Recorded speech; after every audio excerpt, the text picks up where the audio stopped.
You're listening to Your Words Unleashed podcast with host Dr. Leslie Wong, helping women scholars master their writing habits and publish a book that matters.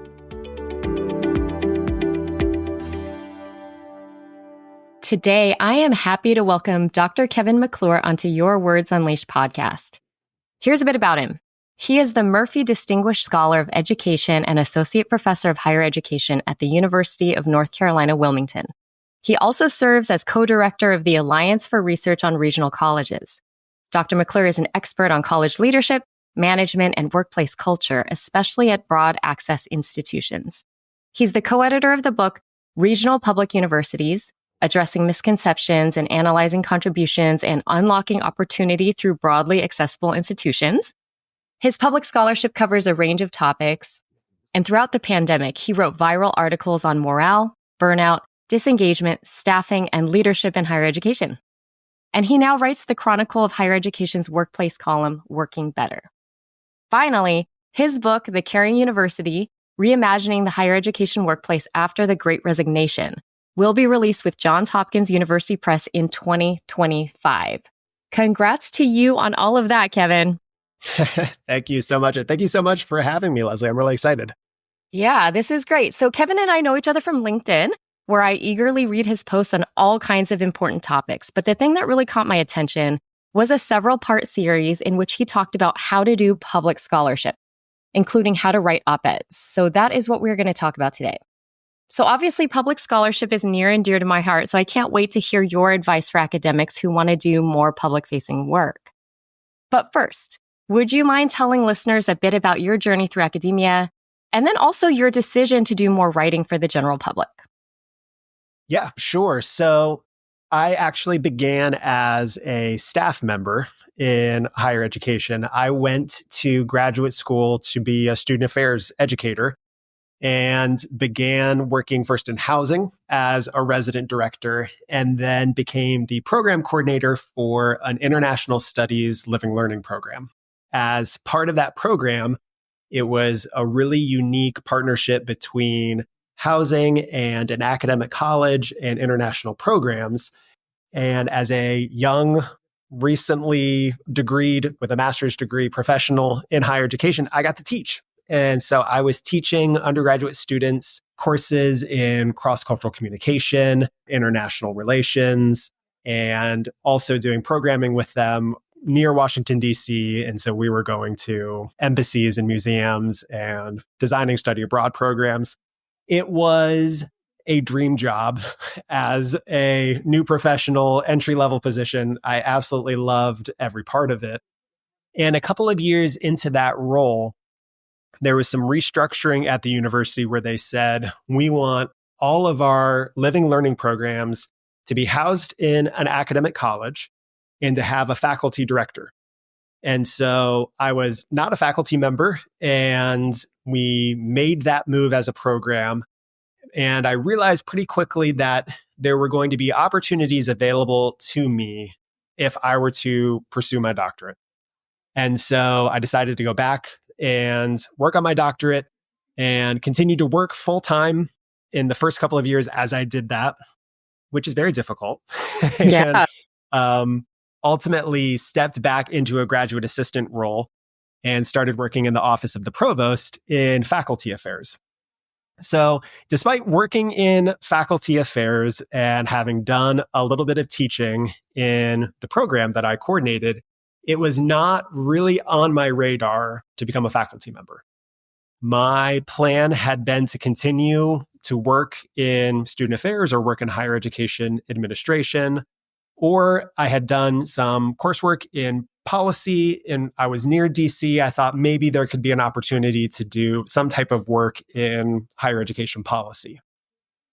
As I was finishing my doctorate, I started job searching, and there were some jobs in administration that I applied for, but I decided, I'm going to try to cast a wider net.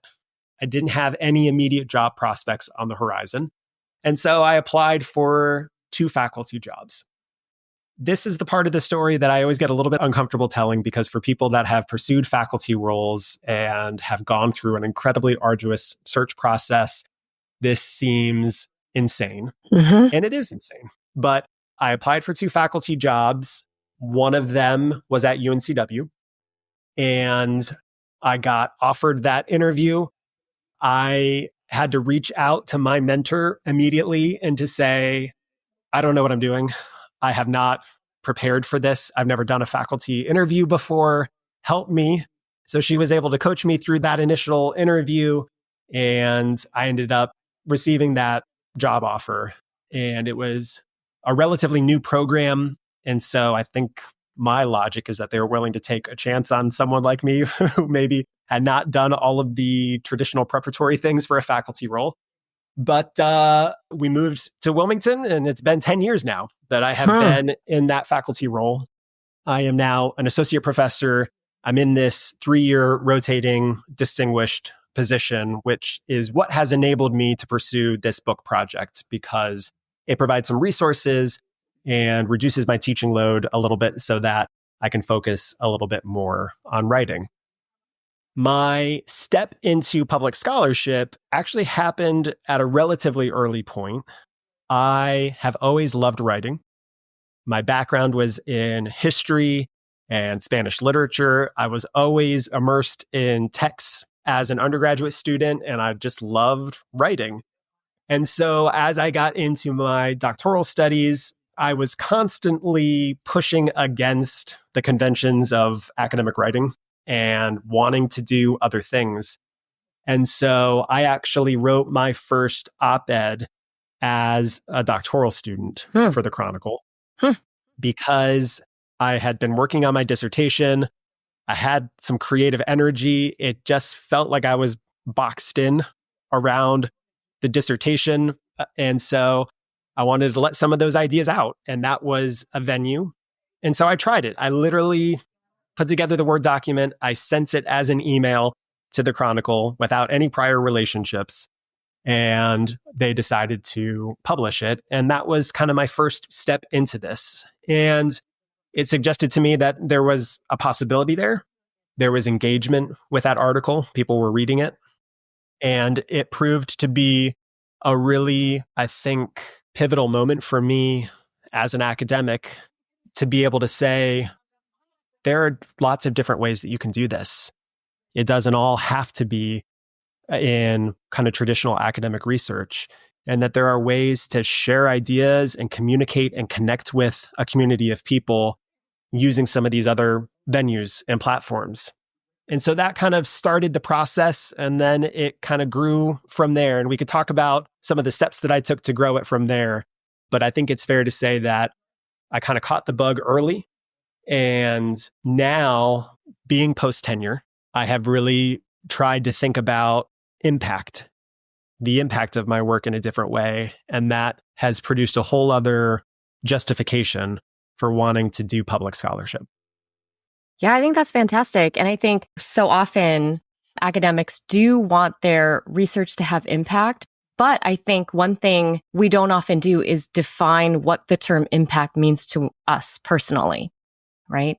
So for some folks, it's going to be like really impact on their field. And that's going to be more limited, but that's what they're doing, right? Versus impact on a broader level, impact on policy. So I think it's really important for people to think about, like, if impact is important to me, how do I define it? And maybe I define it a little differently now, further along in my career than I would have at the beginning.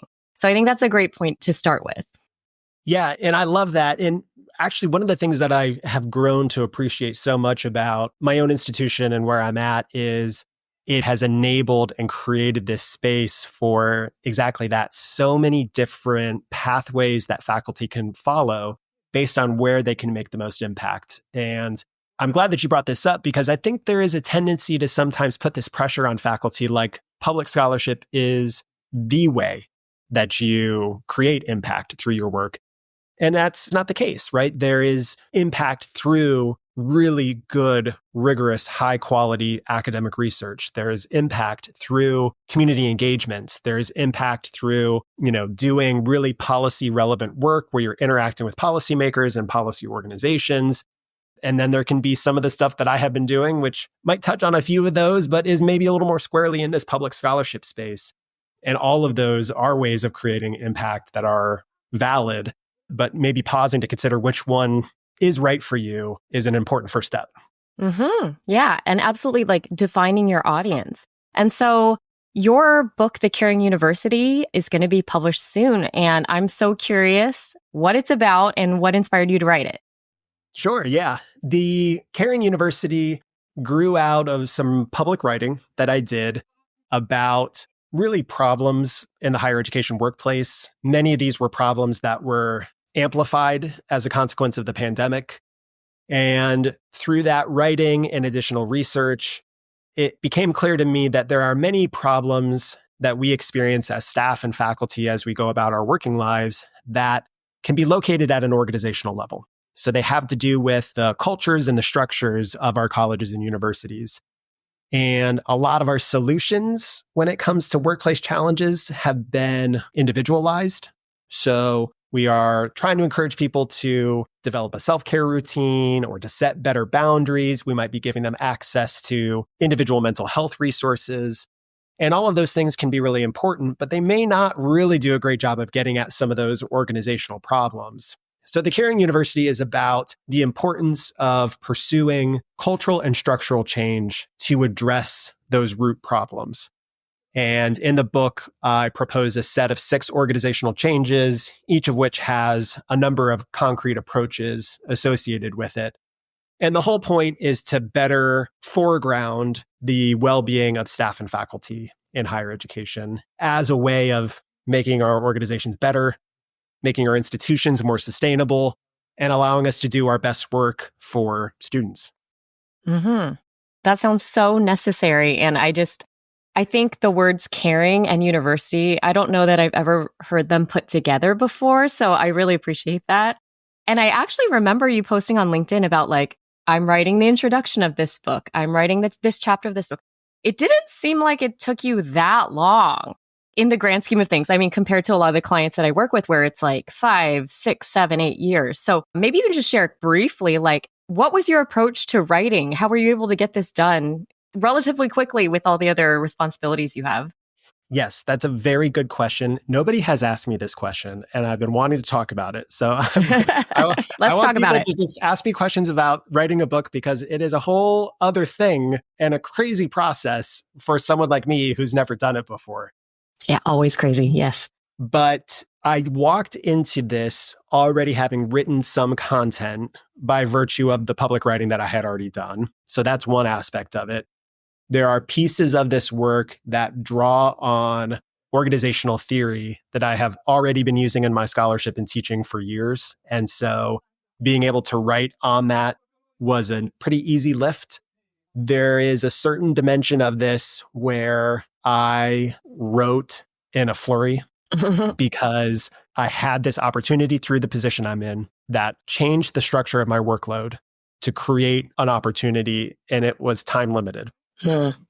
I was worried about this moment that we have right now, or had a little bit more intensively in the last couple of years, to improve the workplace, improve the well-being of staff and faculty.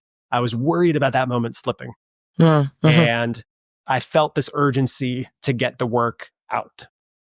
Other than that, though, I cleared everything off my plate. So early in the writing process, I was juggling other research and writing projects. And it meant that I was making progress, but it was very, very slow, incremental progress. And I said, if I'm ever going to get this done, for me, I had to clear off those other things. So I hit pause on the book. I cleared off the other things, not all of which, by the way, that clearing off was not always me finishing those other things. Some of it was, that's not going to happen right now. I'm going to just put that away. And then I had a more blank slate, at least from a writing standpoint, where this was it. This was the sole priority. And so I sat down every single day and said, at a minimum, I'm aiming for 500 words. And I did that for 5 days a week. Sometimes I went above that, sometimes beyond that. This is the only time in my entire life, writing-wise, that I have used that type of word count strategy. But it did become a habit. And I was able to, piece by piece, build this out over time. And I found for me, once I got into a chapter and I got into the flow of that chapter and what I was trying to say, it moved pretty quickly. It's really kind of the heavy lift of those first couple of chapters, getting your feet under you, figuring out what the kind of underlying architecture of the book is. And then once you had some of those foundational pieces in, for me, had a way of moving a little bit faster. Yeah, I think that's fantastic. And what I always tell my clients is like, the first chapter of your book is going to take the longest and it's going to be the hardest because you don't have a process yet. And you're going to learn some lessons from that hopefully are going to be applicable to the next one, and the next one, and the next one. Not that it's necessarily going to go that much faster, but you shouldn't have to do such a heavy lift, right? So it sounds like that happened for you as well. And for me, that first chapter was incredibly hard. I put so much pressure on myself around the introduction because I said introductions are really important. And for some people, this is the only part of the book they're going to engage with as they think about whether they're going to read the rest of it. And I wanted it to try to say something really important about this concept right out of the gate. And so you're right. I mean, it took me a long time to try to finesse what I was doing in that intro part. And then that pressure was dialed back a little bit with subsequent chapters where I didn't quite feel like it had to deliver in the same way. And so that probably enabled me to move through it a little bit at a faster clip. Right. Yeah, that's super helpful. Okay, so let's talk about op-eds. You mentioned them before. It was sort of your first foray into getting into public scholarship. And you actually have a bunch of strategies. And I would love for you to kind of talk to listeners about how should they approach writing and publishing op-eds? It's like a totally foreign thing for a lot of folks and they really want to do it. What steps actually need to be taken? Sure. I think a really important first step really does center on the content and the topic itself. And for me, some of the topics that I select, I do so on the basis of how much it fires me up. This is a type of writing where there is some expectation that the topic is topical. It maybe intersects with important conversations that we're having, maybe within a community of practice or even as a society. And there is some expectation that the writing is compelling. There's varying degrees of that. But for me, I then have to think about, okay, is this topic, this idea that I have, does it intersect with something that folks care about, that there's an audience for? And then secondly, am I fired up about this enough? Sometimes am I passionate enough about it? Am I angry or frustrated enough about it for my voice and my perspective to come through? Unfortunately, as academics, we're sometimes taught to write in a somewhat detached way. We're kind of writing about these topics and concepts as if we are removed from them. And the challenge of an op-ed is a lot of readers don't like that. They want you to be brought in, not necessarily as like the subject of it, but you to be brought in the sense that they have an understanding of who's writing this and what's their vantage point on this. So that's one thing is before you decide, am I going to do it? Or after you've decided that you're interested in it, a next step might be to stop and say, okay, what is this topic going to be? And am I able to kind of construct a hook around it?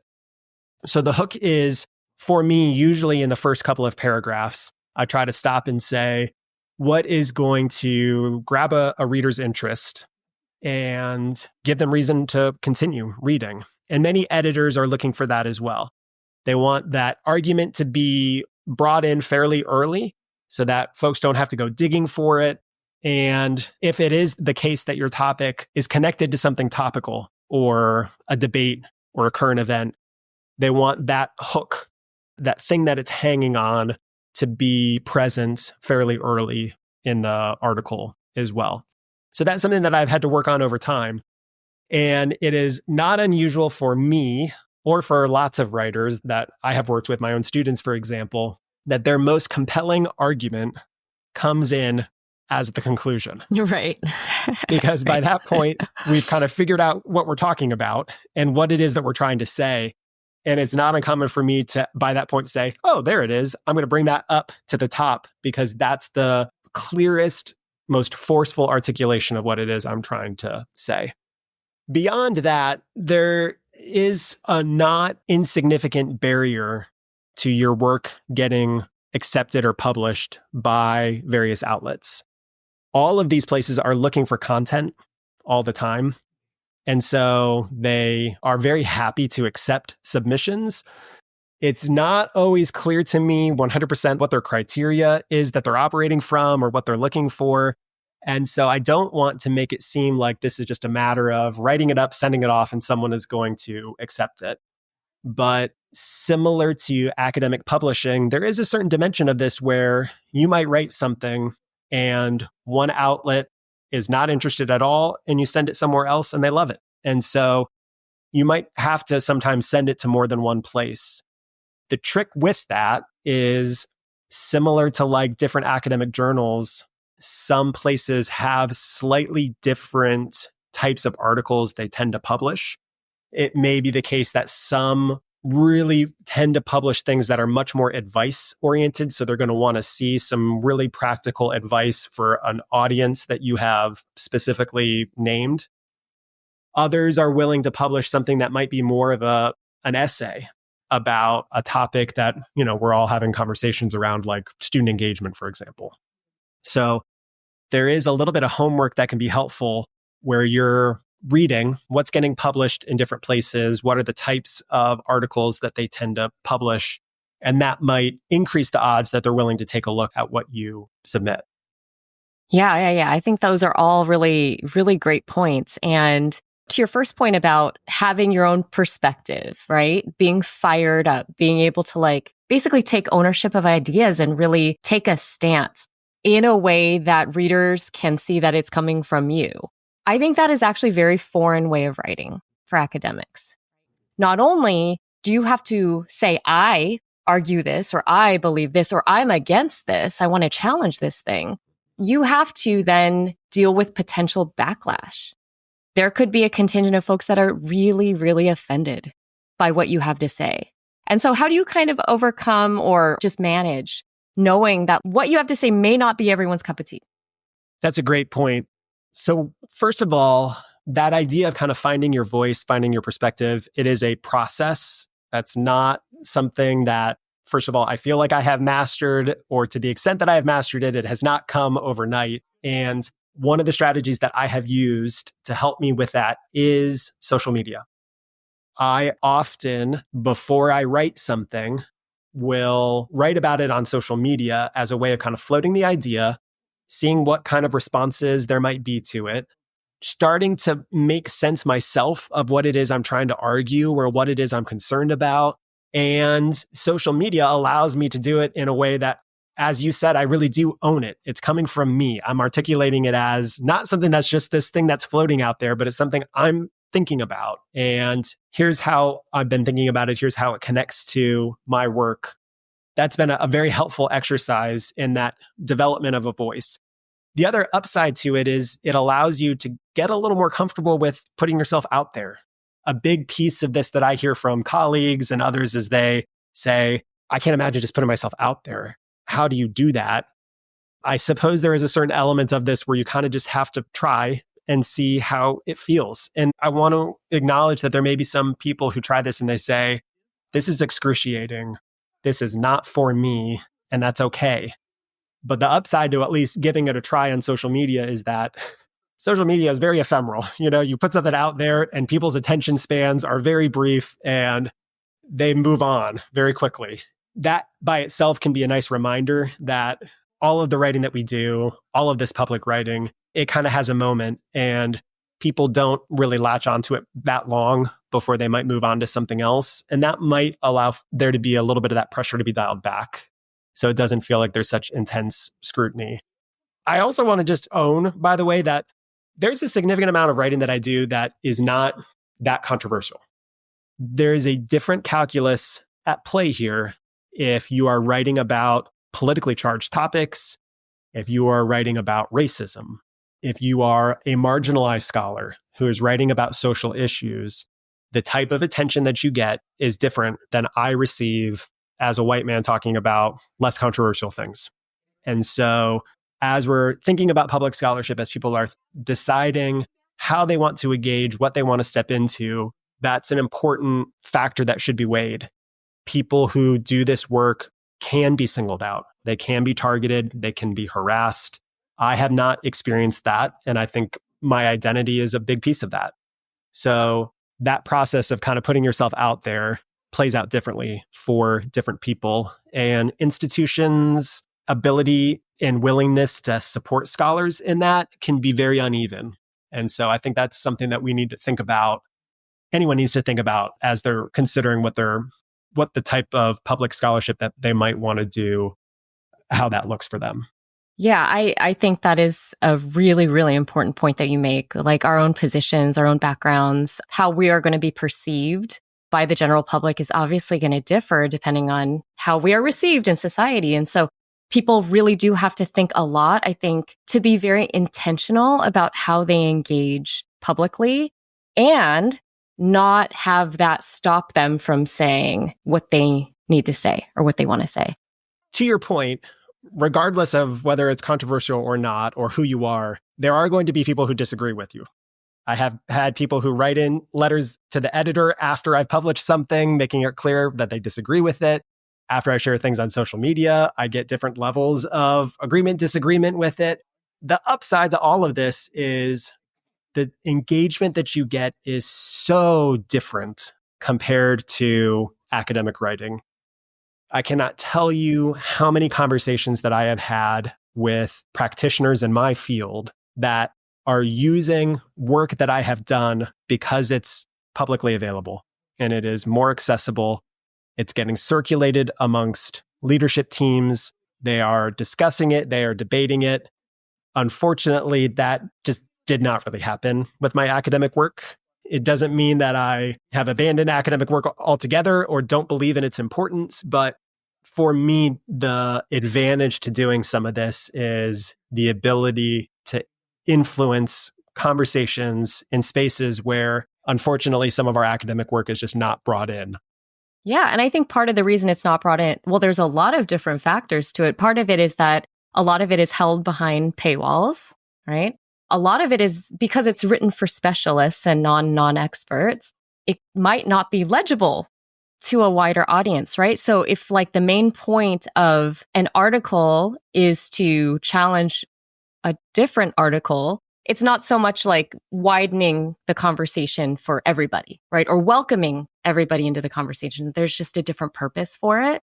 And I think that there does need to be people like yourself who are like bridges between the two, where you can bring in academic scholarship, you can refer to really important studies, but you do it in a way that is basically inclusive to the general public so that they can utilize it too. And again, getting back to that personalized definition of impact, right? Mm-hmm. And the nice thing is, once you begin doing some of this work, you have the benefit of working for the first time, at least for the first time for me, with an editor.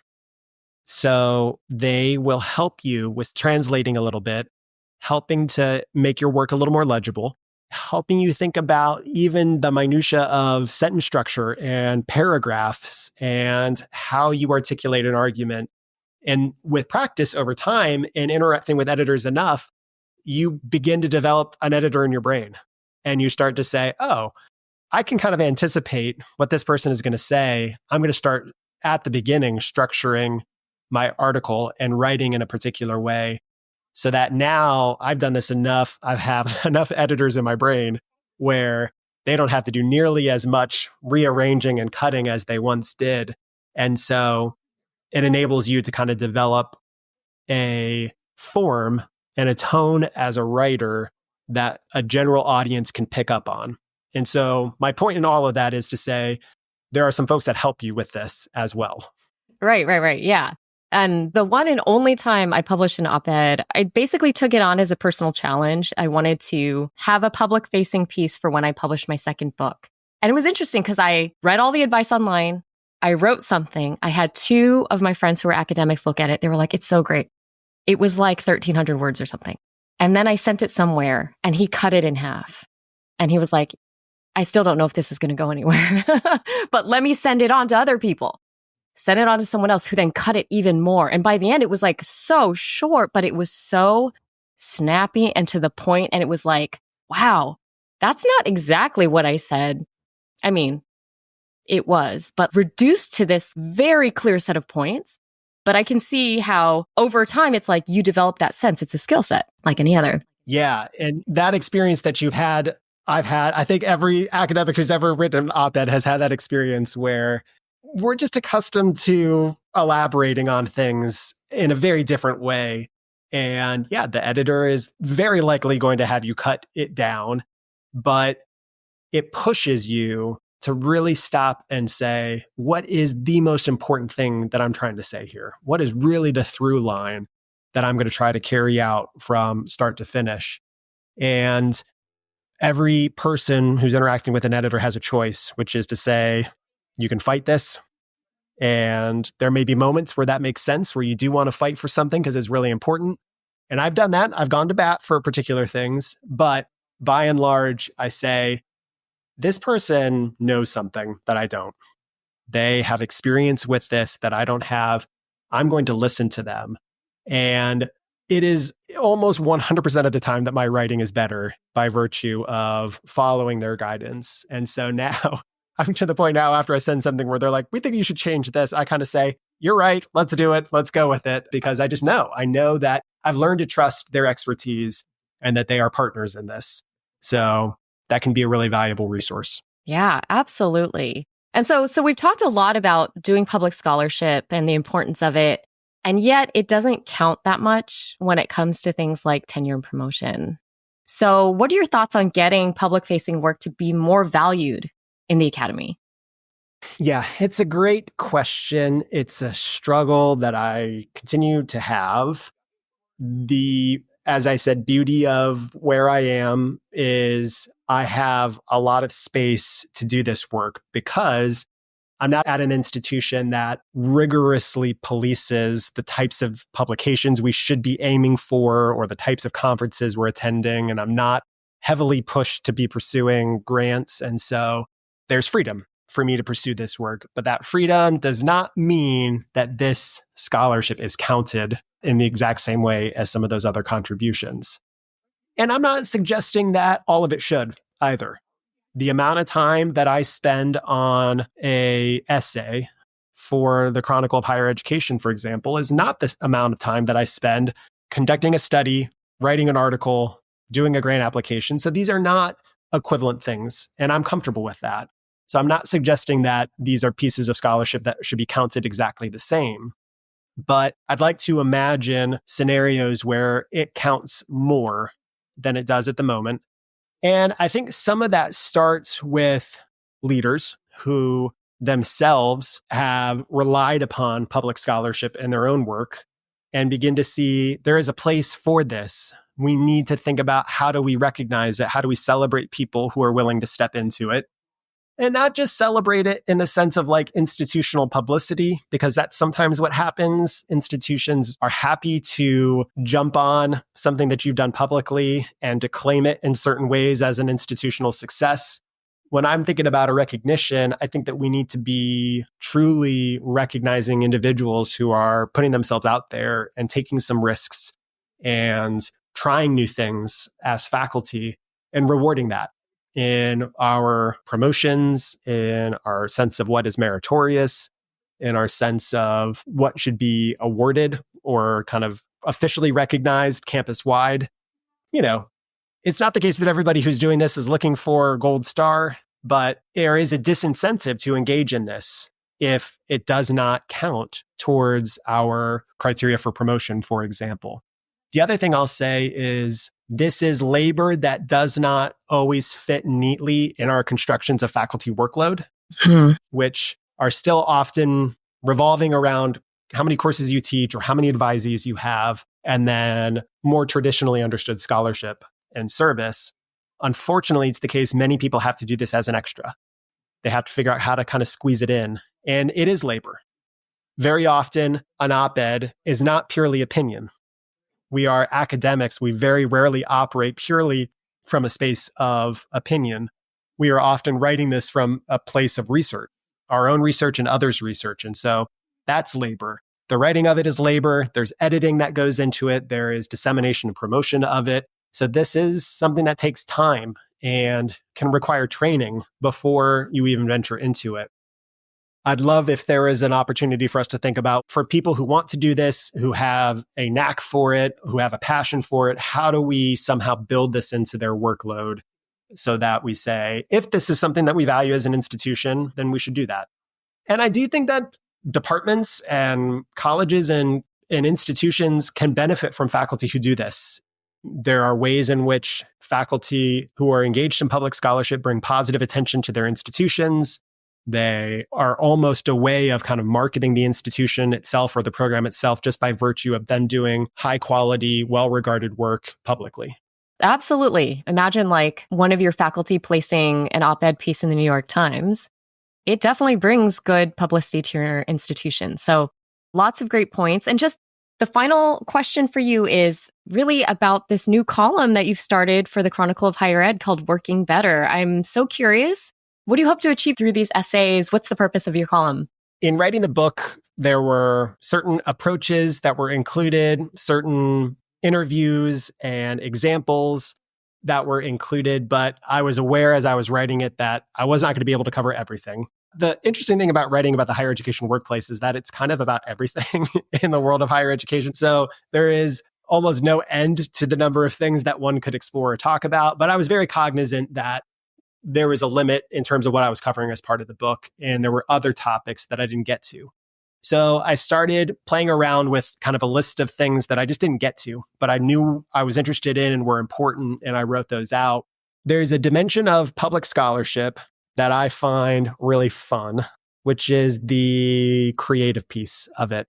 And there is a part of doing this and a part of some of the success that I've had doing it that comes down to me pausing and saying, let's give this a try. Why not? So I had reached out to the Chronicle where I had done some public writing already and had a relationship with an editor there. That's where those relationships with editors can be very helpful. And I said, I have an idea, but not just one idea. I actually have a bunch of ideas. And so what would it look like for us to basically combine these together as part of a series? And I kind of expected them to say no, to be honest with you, because I think I had floated this idea with them at another time and they said no. But for whatever reason, this time around, they said yes. They kind of ran with it. So the purpose of this column is, as I said, to kind of pick up on some of those topics I didn't get to, but in a way that is very much grounded in how can we try to move forward with some good ideas, practical advice for leaders to improve the workplace and improve the well-being of staff and faculty. So there are some essays. All of the essays that I've written in the past, I always try to bring in dimensions of, here are some things that we could do differently. Here are some recommendations. I'm pushing myself to even more so think about, okay, how do we lift up good practices? How do I exemplify this with real on-the-ground programs or initiatives at campuses?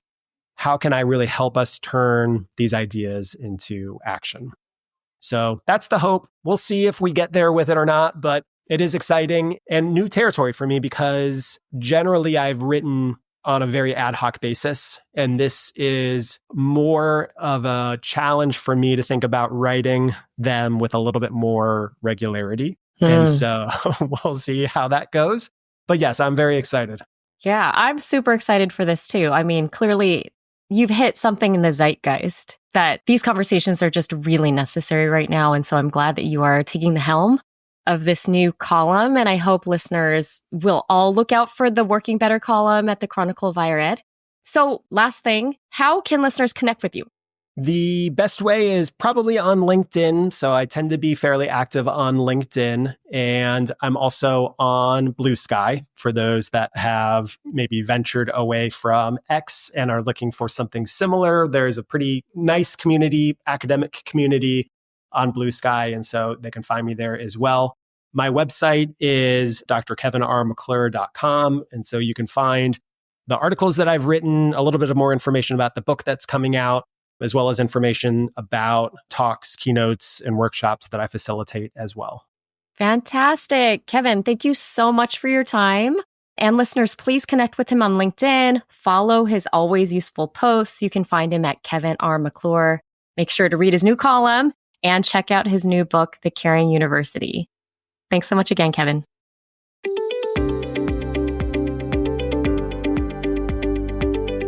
Thanks for tuning in to Your Words Unleashed podcast. If you enjoyed this episode, please share it with other writers or leave a rating and review. To find the full transcript and catch all the latest from me, check out my website, yourwordsunleashed.com. I'll talk to you next time. Happy writing.